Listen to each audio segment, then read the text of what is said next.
আপনি নিশ্চয় অবগত আছেন বাংলাদেশে ঢাকা পরবর্তী বাংলাদেশের তোমার হাতটা ডাউন করো, প্রথম হবিগঞ্জ জেলা থেকে আমরা গণ অভ্যুত্থানের সূচনা করেছিলাম।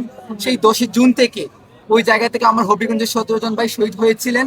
তার পরবর্তী সময় আমরা যেটা দেখেছি, হবিগঞ্জের সবচেয়ে বেশি মামলা বাণিজ্য, চাঁদাবাজি এবং ব্যক্তিগত সমস্যা থেকে শুরু করে বিভিন্ন অদৃশ্য শক্তির পিছন থেকে আস্ফালন দিয়ে আমাদের বিভিন্ন নিরীহ মানুষদেরকে বিভিন্ন রেভলিউশনের মামলাতে যুক্ত করে একটি ব্যক্তিগত পারপাস সার্ভ করেছে।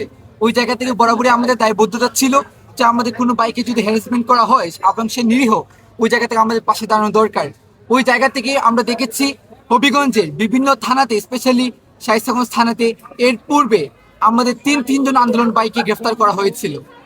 ওই জায়গা থেকে আমরা দীর্ঘদিনে একটা ক্ষোভ ছিল যে কেন আমাদের ভাইদেরকে, যারা আমাদের সাথে আন্দোলন করেছে, তাদেরকে গ্রেফতার করা হবে, এই অন্যায় কেন করা হবে। ওই জায়গা থেকে মূলত ওই দিন আমি গিয়েছিলাম শায়েস্তাগঞ্জে, যদিও ওনারা আমাকে ইরিটেট করেছে, ওই জায়গা থেকে অনেকটা আমি নিয়ন্ত্রণ হারিয়ে ফেলেছিলাম। ওই জায়গা থেকে আমার আচরণের জন্য আমি দেশবাসীর কাছে ইতিমধ্যে আমি কয়েকবার দুঃখ প্রকাশ করেছি। এবং আমি যে কথাটি বলতে চেয়েছিলাম, যখন বিক্ষুব্ধ জনতা সারা দেশে, আমার হবিগঞ্জের বানিয়াচং যখন 9 জন বাইকে একদিনে এক নাগারে শহীদ করা হয়, যেখানে 12 বছরের ছোট্ট শিশু হাসানও ছিল, ওই জায়গা থেকে জনগণ খুবই 17 বছরের নিপীড়ন নিষ্পেষণ থেকে মুক্ত হওয়ার জন্য আত্মপ্রতিরোধ গড়ে তোলে। ওই জায়গা থেকে বিক্ষুব্ধ জনতা যখন আত্মপ্রতিরোধ গড়ে তোলে, আমরা তখন হবিগঞ্জ সহ বিভিন্ন জেলাতে, বিভিন্ন উপজেলাতে আমরা থানাকে রক্ষা করার জন্য আমরা পাহারা দিয়েছি।